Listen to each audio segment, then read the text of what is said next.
So good morning, everybody. It is 3 minutes after 9, and so we're going to go ahead and get started with introductions.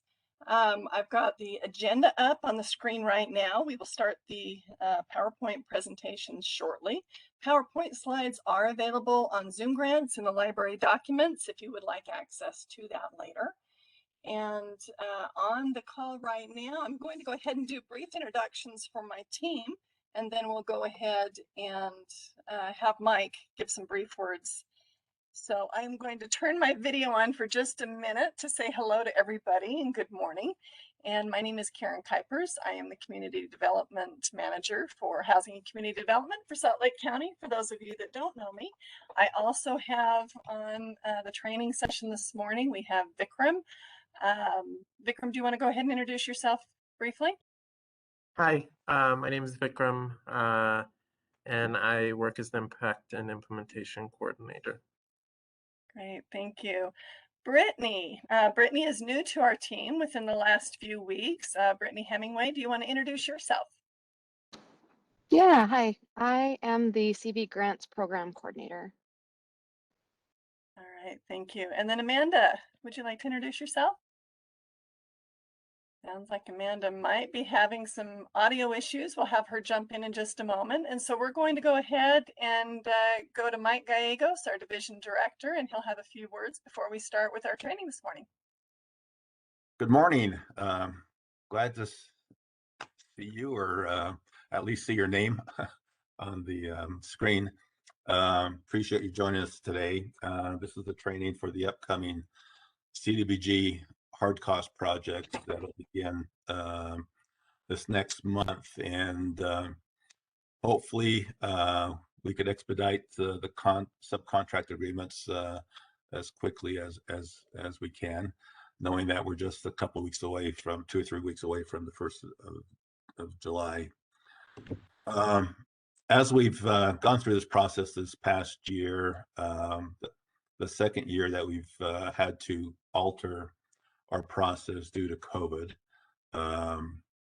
we learned a lot from last year, and hopefully we don't have to learn anything more about how to deal with COVID going forward.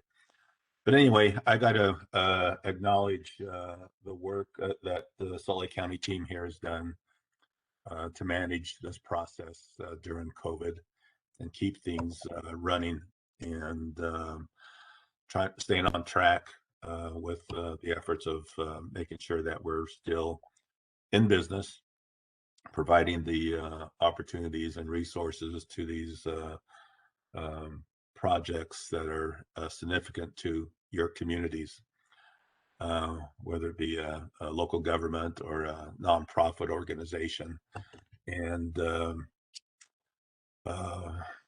so it has been trying on our folks to, even for your own organizations, and so hopefully we could get all that behind us. What we've done differently the last 2 years, those that have been involved with us and been a recipient of CDBG dollars for hard cost projects, facility improvements and other items, we've gone out on site to review the proposed projects, and that is weighing quite a bit more on the process determination on how the rankings are. It's because we're looking at, as we look at these projects, that information is valuable to the committees that are doing the proposal or application evaluation. And we're finding some things that we see that we could improve the evaluation process on this, but also the communication between us and the applicant on how they should describe their project. What is an eligible project versus a project that may not be eligible, because maybe it's a maintenance issue, not so much a project that's going to increase services to your communities. And so All that will be covered not in this session. They'll be covered on the training session for the next RFA. But just want to let you know how things have transpired over the past few months. But anyway, as we move forward here, you did meet Brittany. She says she's working with the CV grants. I think all of you probably would not know what that is. We did receive some CARES Act funding to help support efforts with COVID from the CDBG. And the CV program is it's called the coronavirus, and also for Emergency Solutions Grant, which is primarily for assisting homeless and homeless prevention services. That's a separate process that we worked through last summer, and we'll be putting out another request for applications here in the next short few weeks to put out a second round of funding for that. Hard cost is eligible out of the CDBG CV grant. I'm going to use this as opportunity just to outreach and pass this information. However, it has to be COVID related. And for hard cost, a lot of the work that the municipalities do probably would not be eligible for this. For facility improvements, if it has something to do with serving the population, improving services that for citizens that have been impacted by COVID, that would be eligible. Or doing some renovations for those types of facilities that are helping individuals cope with COVID or the effects of COVID. So anyway, appreciate it. And our funding looks intact. And we'll wait and see what Congress does with the budget the president has proposed for the next federal fiscal year. And for us, that would be July of 22. And did you hear about the infrastructure bill, which looks like it's on its last legs? That would have increased CDBGs substantially, but we're still waiting to see what other avenues there may be there to see some better funding for this program going forward. So appreciate it, and I'll turn it back over to Karen. Thanks, Mike. Okay, so this session right now is the hard cost session. This is a deeper dive session for those that may be new to the funding source.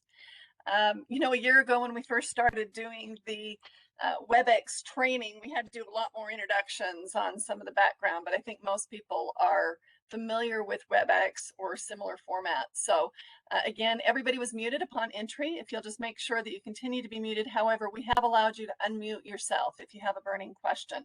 You can also go ahead and enter anything in the chat. Brittany will be monitoring the chat so that if you have anything that you want answered as we come up on it. Again, the slides are provided for reference. They'll be attached in the Zoom Grants Library Documents tab, and so you'll be able to access those. And then just a couple things on WebEx. Again, I think that from the time that we put this slide together, it changes all the time. I noticed we had an update this morning, so I think it changed again. But just be aware that if you turn your camera off, you might have a better connection. If you want to see who else is on the call, you can go to your participant window and take a look at everybody that is participating. And then you can also open up your chat window if you'd like to enter comments or questions.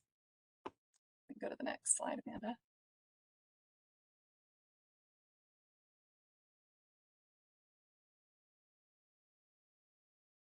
Right, so the agenda, again, for this first hour, this is a deeper dive. This is primarily for those of you who may be new to CDBG or hard cost, or maybe you just want a really deep dive refresher. And so we'll go a little bit more into detail. In the second session that starts at 10 a.m., we do anticipate that those will join us who are experienced with the funding source or with the program.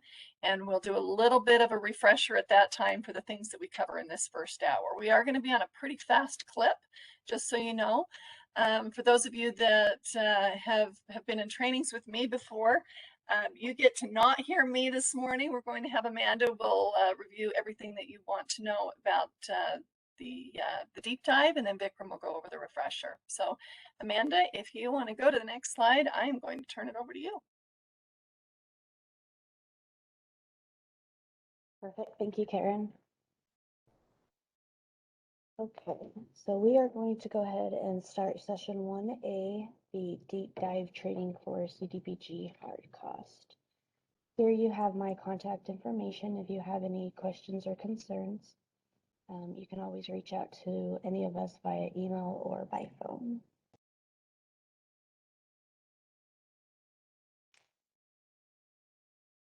For today's agenda with session 1A, deep dive training, we will go over the general requirements. We will touch base on the environmental reviews, go into discussion on contract development. We will go ahead and review a pre-recording of Nancy that will go over the construction and labor requirements as well as the monitoring. And then we will do a deep dive into the reporting. Just a reminder to everybody that is familiar with CDBG, and for those that are not, we are surrounded in rules and paperwork. There are requirements that need to be checked off, and we do need to comply with certain labor reports, and that's something that, again, we'll discuss in Nancy's, or excuse me, we will do a review in Nancy's PowerPoint presentation, as well as touch base on the environmental reviews. For those of you that are familiar, here in our office, Jennifer Jimenez is the one that does our environmental reviews. CDBG general requirements. We will go over eligible areas. For many of you, you are aware that clients must live in the urban county and in the eligible urban county. Excuse me. We will discuss which clients to count and how, going over the demographics, income, and other categories. We will touch base on the insurance requirements as well as the property requirements for facility improvements, fair housing and equal opportunity, and again, the environmental reviews.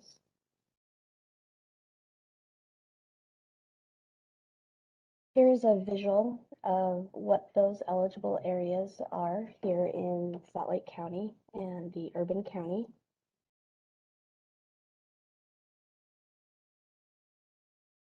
Just be aware that all of the colored area does consist of the urban county. And again, this is an attachment that we have provided everybody in the library tab in Zoom Grants.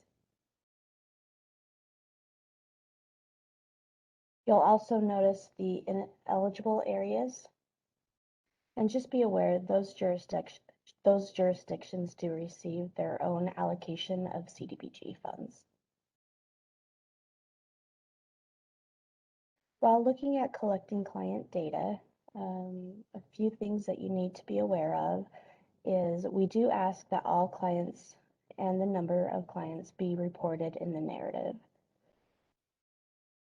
We do ask that you only report on the urban county clients within the income and the demographic section of the reporting.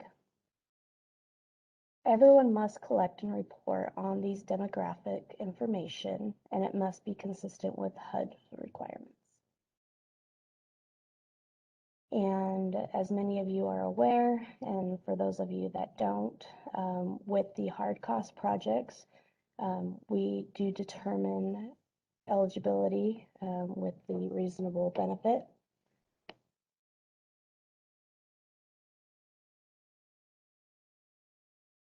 A few insurance requirements. Just be aware for all construction contracts and any service contract that is more than $50,000. Salt Lake County does require that we are listed as an additional insured under the liability. You will need to provide the supporting documentation showing that you have the workers' compensation as well as automobile insurance if traveling is involved. And we do ask that you just make sure that the dollar amount limits meet the contract requirements.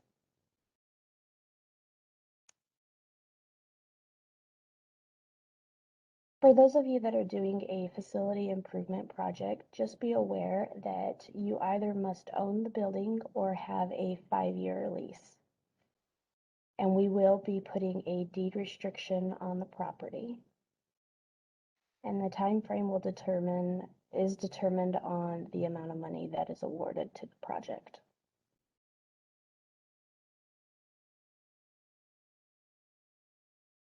Many of you are familiar with the Fair Housing and Equal Opportunity Act.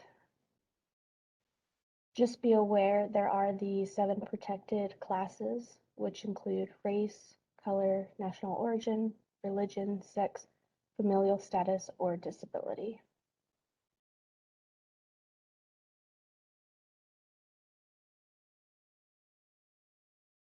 And with the Fair Housing and Equal Opportunity, again, there needs to be a non-discrimination policy in place for all employees and clients, a communication policy, and a language assistance plan.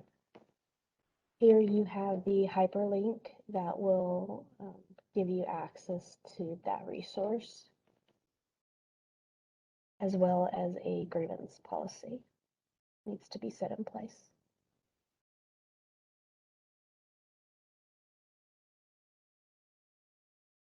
Just be aware that HUD and Sally County are both committed to the elimination of all forms of discrimination in employment practices and program implementations for clients. Not only, okay, sorry, let me back up. Also, just be aware that Salt Lake County does include an additional 3 categories, which include age, sexual orientation, and gender identity.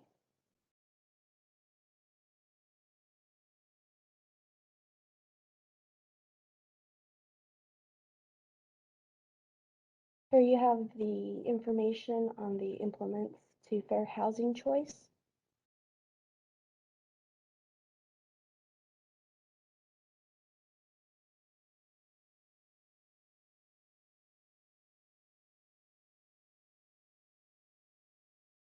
Okay. Jennifer was not going to be able to attend today's meeting, so I will go ahead and go over the environmental review record overview. If you have specific questions, you can always reach out to Jennifer via email. She will be out of the office starting, I believe, on the 16th. And so in that situation, after that, we will coordinate with Randy Jefferson and his team. Okay. What is an environmental review? An environmental review is the process of reviewing a project and its potential environmental impacts to determine whether it complies with the NEPA, which is the National Environmental Policy Act, and other related laws and authorities. Be aware, all HUD-assisted projects are required to undergo an environmental review to evaluate the environmental impacts. Currently, Jennifer is working on this. We do have a few of those completed, and so by the end of this week, I do plan on uploading copies of those in Zoom grants under the program and the applications. So just be aware, you will need to know where to reference this document, and we do ask that you keep a copy of this in your file.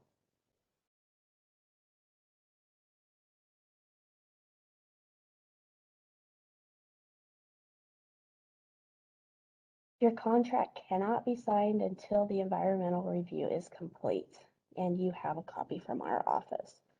Again, we are working on getting everybody a copy of that, and so just be aware that that should be available in Zoom grants under the contract tab. If you are not able to see that contract tab or any of those post-decision tabs, you will need to be given editing access as a collaborator for those sections. And then it will allow you to be able to click on those and view the information.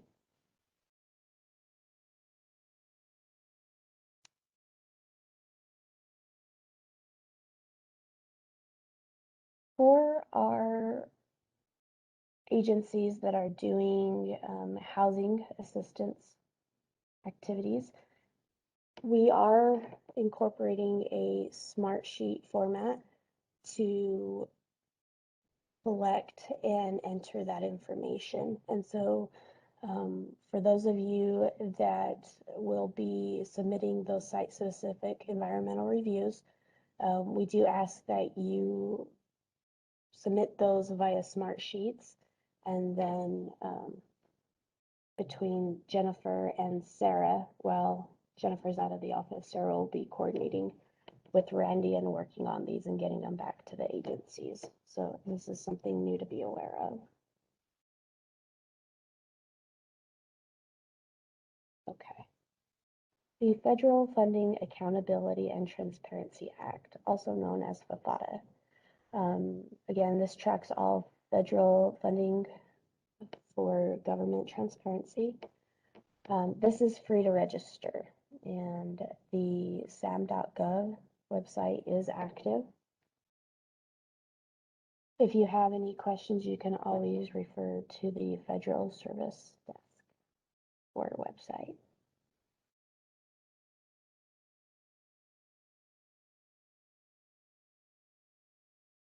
This is one of the documents that we will have you fill out as you are completing your contract prep documents.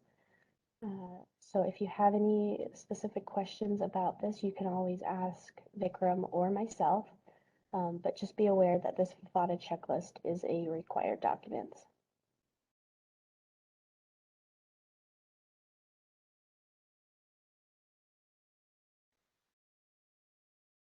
For those of you that are new or changing your supplier vendor information, we do have an updated document that has been provided to us. There has been a few changes to this and the way that they have us routing it back to Mayor's Finance. So just be aware of this new document. Again, it's not applicable unless you're making changes to your supplier vendor information or if you are being set up as a new vendor. And here we have a phone number if you have specific questions.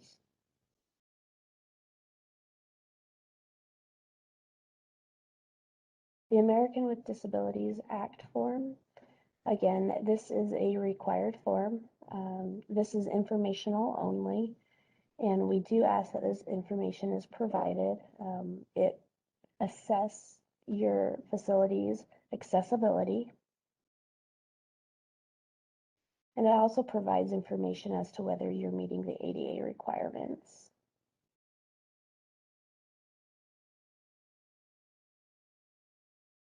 And here's a visual of what that form looks like.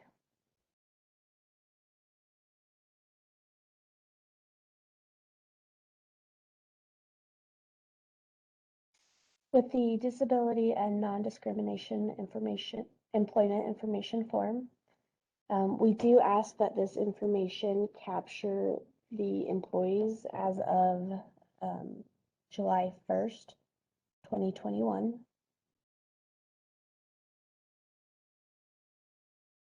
We do ask that you include the total number of employees and the demographic information, as well as disability information for those employees.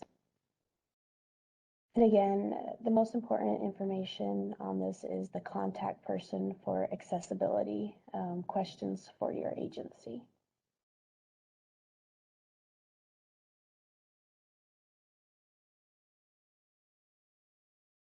And here's a visual of what that form looks like.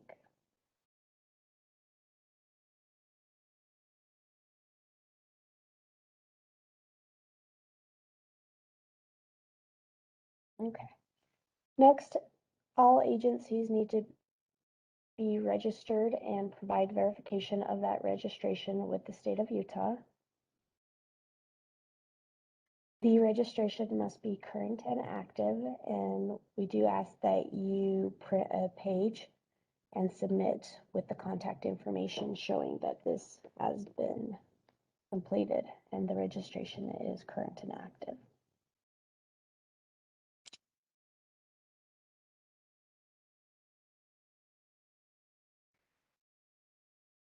Uploading documents to Zoom Grants. Here, any of the documents or forms that are labeled contract prep will need to be uploaded to your application in Zoom Grants within the library documents.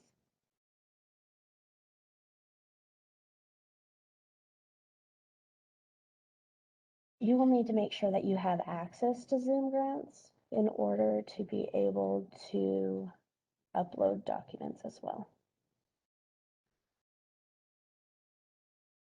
And we do ask that rather than creating PDFs, if these forms are in a Word or Excel format, if you could just keep them that way.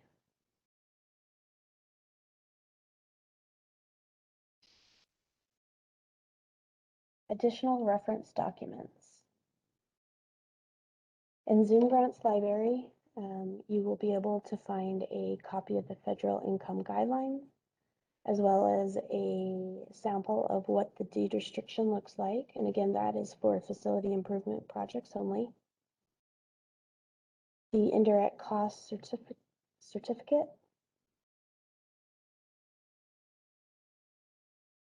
And a few other forms that you can find on our Housing and Community Development website in the Applicant and Providers Portal section.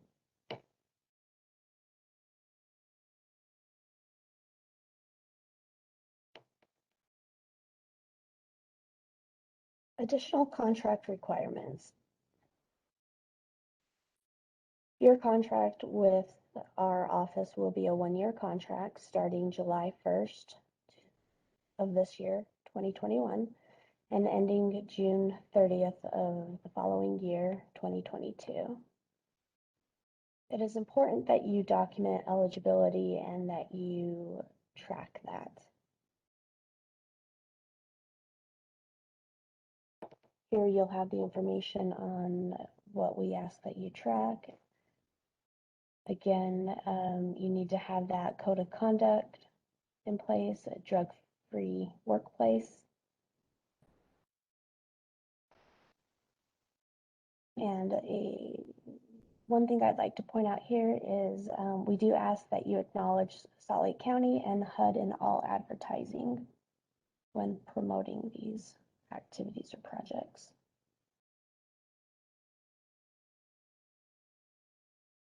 Some additional contract requirements. We do ask that you be aware of the financial management regulations, also known as 2 CFR 200. We do allow budget changes between line items. However, this does need to be pre-approved, or it may consist of a contract amendment. And so if that's something that is a possible need, then you'll need to reach out to Vikram or myself and we can start that discussion.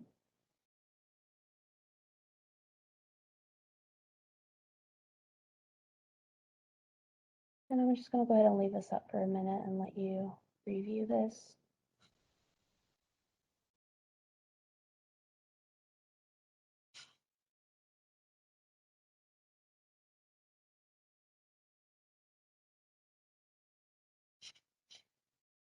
Here's a visual of what the indirect cost rate certification form looks like. This document is only used with operating funds.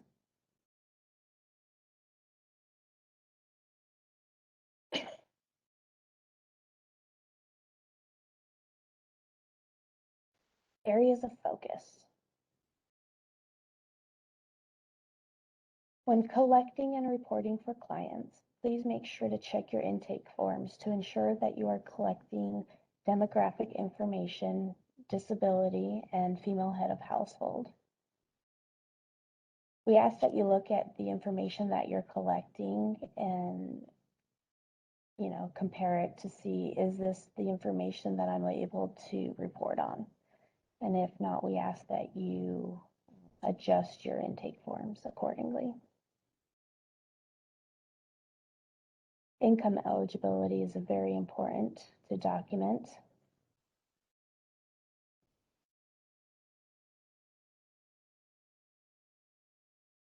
As well as we ask that you review and update your policies and procedures to make sure that you are collecting and reporting correctly, as well as documenting appropriately.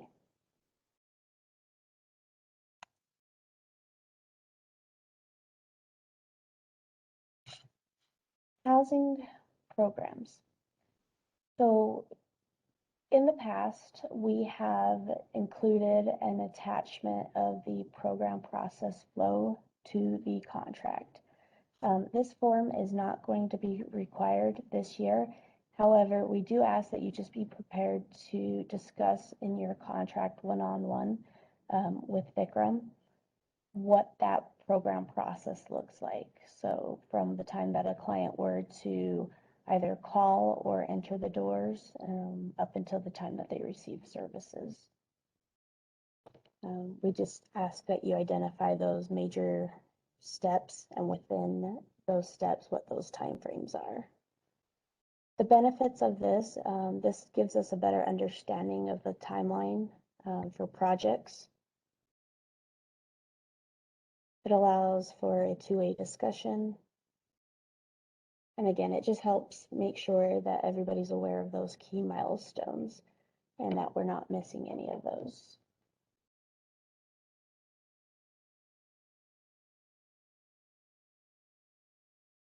Okay. Our next section is the monitoring construction projects and labor requirements. This is a pre-recording that Nancy Kissel here in our office recorded. So I'm going to go ahead and pass it over to Karen so that she can start the recording.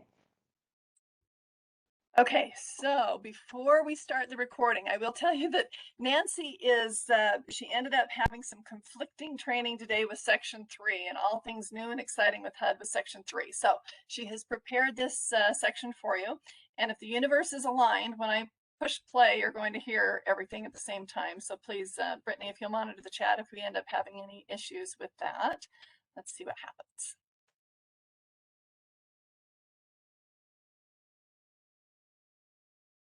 Kessel, and most likely I know most of you, but for those of you who have not met, I'm looking forward.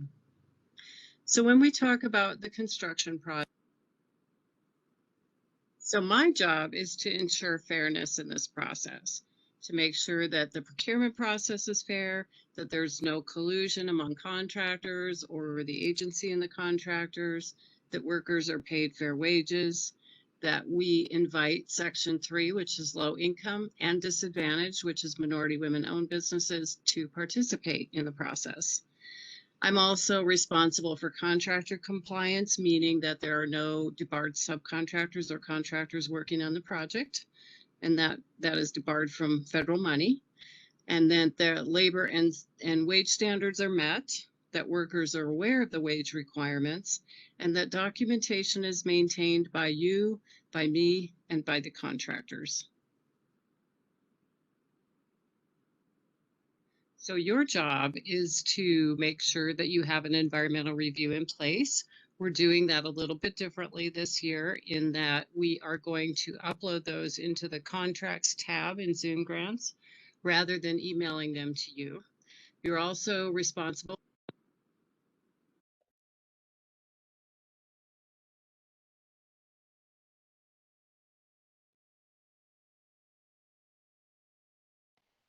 Karen, we lost sound.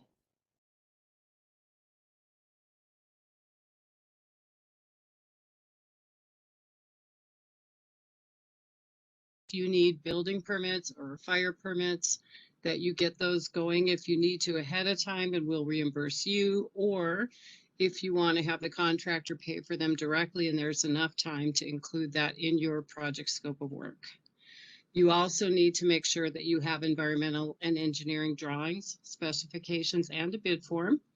That should be going already. So you should already have an architect or engineer in place, and you want those drawings to be specific, the specifications to outline everything you need for your project. And then we'll talk a little bit more here about the bid form in a second. Make sure that you have a written scope of work that your architect or engineer usually will help you with. Again, that's just a very detailed description of your project. Make sure you have a written request for bids. Sometimes that's included in the scope of work, other times it's a separate document, but that one just has the details like when the mandatory pre-bid meeting is, when the bids are due, where they go to, et cetera, et cetera. It also should include HUD language. And then also make sure that you have, or you're getting ready, a draft construction contract so that when you are awarding the bid, you will have that ready. Now, we're doing a few things new this year, or have been in the last year, just to try to streamline the process. One of those is that we are having you post your request for bids on the state's procurement's website, which is called U3P. That has been something that we've used over the past year. It's been fairly successful in that it gets those bid requests out to a lot more companies. So we're getting more contractors show up. That's the good news. The bad news is we've had a few little problems as far as making sure that everything that's required is posted in a timely manner. So I'm going to develop a checklist that ought to make that easier this year. Another thing that's changing a little, sort of, is that we've always required performance bonds for, the larger projects for sure. We're going to require that on all of them now.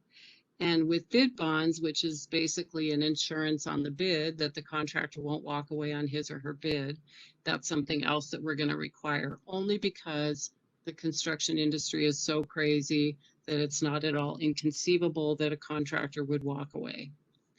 We're going to ask you to include liquidated damages clauses in all contracts now. What that means is that if they don't meet the time deadlines in the contract with you, that they are going to be required to pay liquidated damages, maybe $300 or $500 a day. That'll keep them from, postponing completing your project. There are different Section 3 requirements this year because of a new rule that HUD put in place that has changed the definition of Section 3 businesses and employees. Most of that impact really is on me and the contractors, not on you, but it will impact whether or not Section 3 applies and whether that means that you might or might not have to do Section 3 solicitation. So that's probably the biggest impact on you. And then finally, as far as some of the newer things, I wanted to point out this one has an asterisk by it because it's going to be rare, but there are some occasions where we're not going to require the architectural and engineering drawings, but they will be few and far between. So for the most part, if there's, anything at all specific in your project, you're going to have professional drawing. What am I talking about when I mention like a scope of work or that sort of thing? We're looking at, these are a couple of examples here. One is a scope of work that includes specifications. So sometimes architects or engineers will have very lengthy documents that outline every single thing, like what quality of carpet you need, or something commercial grade, or, what's the measurement on, you know, the amount of steel or metal in something. I mean, very, very specific. There are others that are less so, but you do need to have something that is going to make sure that when the contractors bid, the bids are consistent across the board. You're comparing apples to apples. We're also requiring drawings in most cases. And that's what's on the right here. Those drawings will be very explicit about where things are going to go. You'll notice that there is a column on the right with some text, and that is also specification. So sometimes they put it on the drawing, sometimes they put it in a separate document, but either way, we need that information in those. This page shows what I'm talking about when I mention a bid schedule or bid form or bid sheet. Basically, it is a line-by-line itemized thing that the contractor will fill out, and your architect or engineer can help you draw this up. It's going to be very specific about everything that's needed in there. The reason for this is, let's say that the bids come in super high and you can't complete the entire project. Maybe you want to tear out a chunk of that. Again, you'll have comparable bids if you can remove that section for everybody. So that's the main purpose of this. If you look on the right, there is some text that's highlighted on that one on the right. And I did a larger pop out of that, but essentially you want to make sure that there's some text in there that says that items that are not listed but are incidental to other items. So in other words, you want to make sure that it's a complete project. So if you missed one little piece that it would be obvious should be included, that you're telling the bidder that, you know, it has to be a complete and full project. Okay, so the main thing that's different this year, I think, is going to be that we are going to insist that everybody from your agency who's involved in this is sitting in the room when we have discussions about your contract. I will be there as well. So this year we want your grant writer, your leadership, whoever in leadership is usually attends these meetings. And then if you have a project manager, i.e. the person that I will be working with on your construction project, we all need to be sitting in the room together so that we can hammer out the scope of the project and the timeline. That's really vital.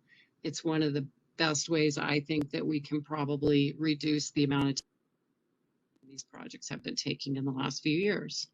So this is just a copy of the Gantt chart that we use to set the timeline. Again, we will be talking about this in our meeting.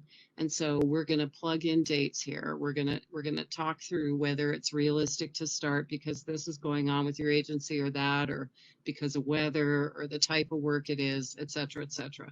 We want to leave that meeting with everybody on the same page. So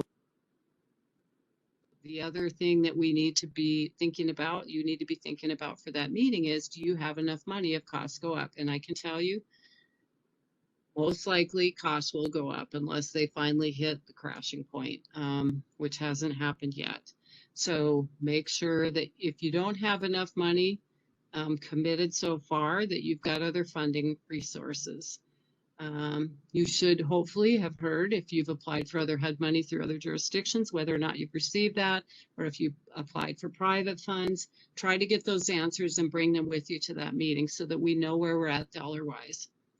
We've had it happen, you know, every year. It seems like, well, I shouldn't say that, but frequently at the end of the year, we've got an agency that doesn't have enough money. They waited too long, costs kept going up, and now they don't have money. So, you know, they have to cancel the project. We do not want to do that. So, and you don't either. So see where you're at with your money. When you come to that meeting, let's know where we're at. And then figure out a way to, if you're going to run short, how to do that. I would automatically assume that whatever dollar figure you put into your application is probably way low at this point now. Now more than ever, time is money. Okay, so when we're looking at the timeliness issue, and you'll hear us use that word a lot because we get dinged by HUD when these funds aren't spent. And so when you get to the end of the year, we've already passed deadlines that we need to meet with HUD. So it impacts us directly, and we're trying to do everything that we can, and we need you to do everything that you can to help control these timeliness issues. So things we can help control is just sitting down and doing that contract. So rather than this taking 2 or 3 months, which is ridiculous, we're hoping that we can sit down, hammer it out, get it signed, and move on. Second thing, I mentioned this already, but make sure that if you have not already talked to an architect or engineer, you need to do it today, tomorrow. That needs to happen already. Next, don't be waiting to start till next year. We don't even know if there are going to be contractors available next year. It has been insane the last year. It is hard to find contractors. They're all busy, busy, busy. If you wait till the last minute, there's a good chance they're not going to be able to get your project done in time. We have been pretty good about extending contracts where we need to, but you know, if it's because you're waiting until January, February, March to start talking to me, I'm not sure that we can commit to that anymore because it's become a real issue for us. Another thing that that we're trying to change by going through the state procurement system is the lack of bids. We've had that problem for years where we don't have enough people showing up. This has helped for sure. We've got more contractors showing up because we're casting a much broader net. There are places where we can't have as much of an impact, and we know that, which is this last section here. We can't, obviously, we have no control over the supply chain issues, and there are huge supply chain issues now when we're talking about concrete, PVC, lumber, steel. You know, we can't do anything about that, but we can be aware of them, and that's where we can have an impact. Same thing with the crazy construction environment. There's nothing you or I can do about that, but we need to be aware of it. Same thing with the weather, right? So if you've got a project that can't happen when it's cold, don't wait till spring. Let's try to knock it out this fall. So last year, when we did this training, we had about 3 weeks left to go, same as this year in the contract year. So we're looking at the 2019 to 2020 program year. This is where we were at last year at this time. We had 31% or 4 of the projects done. We had 1 that was canceled, 7 that were in. So this year I was really excited because we only had 7 construction projects that were approved a year ago to be completed by June of this year. And now with about 3 weeks left to go,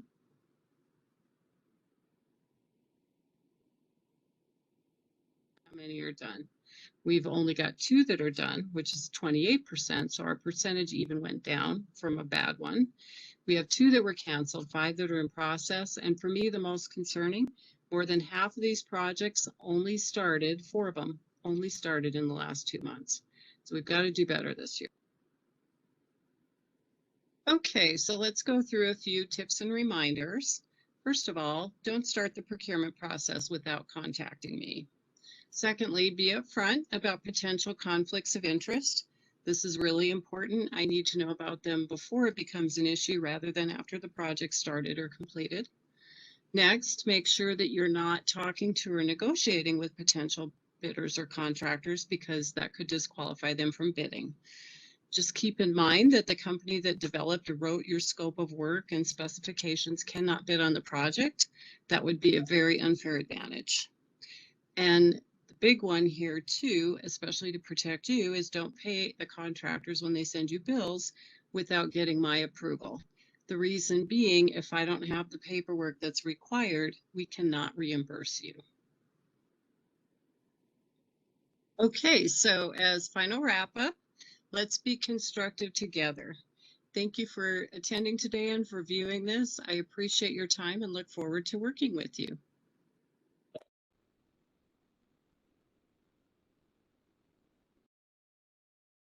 Okay, while we are waiting for Amanda to pull up and share her screen again, hopefully everybody was able to hear the recording.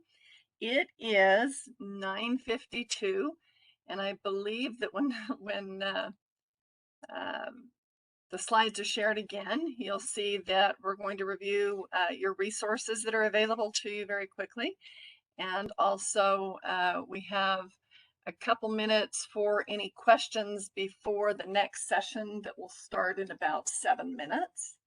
And so Does anybody have, you've got 7 minutes before the next session. Does anybody have any questions that you want to bring up now before we move into the refresher piece?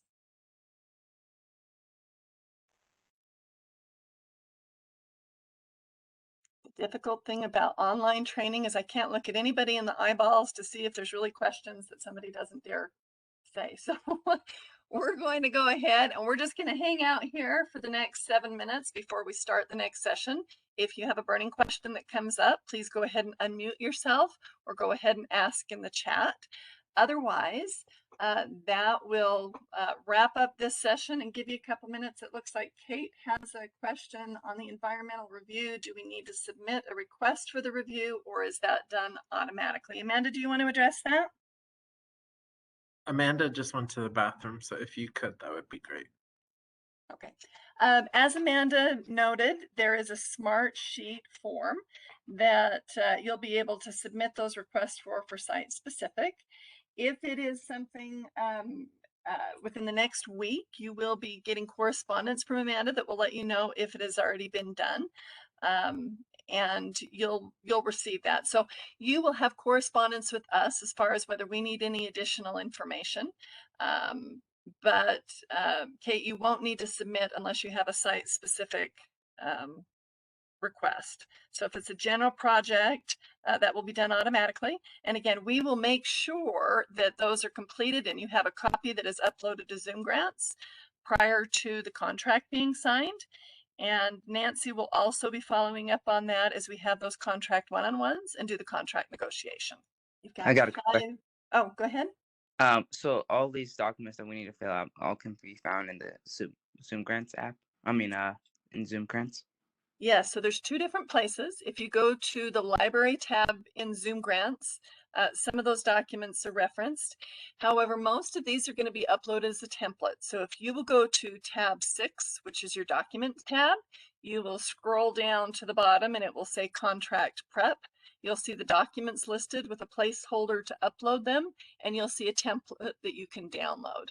When Vikram speaks in the next session to contract development, he's actually going to display that for you and give you some more information on that. But you can actually go right now to tab 6 on Zoom Grants and take a look at those placeholders, and you can download those templates. Thank you. And thank you for that question. Okay. Then what we'll do is we'll go ahead and I'm going to mute myself. We're going to give you about 4 minutes to go ahead and take a break while we're waiting for the next session to begin. Again, the next session is going to be a refresher for those that are familiar with the funding source, and it will also give you some new information on reporting and contract development. And so Vikram will cover that. So we'll go ahead and give you about 4 minutes. We'll see you in a few.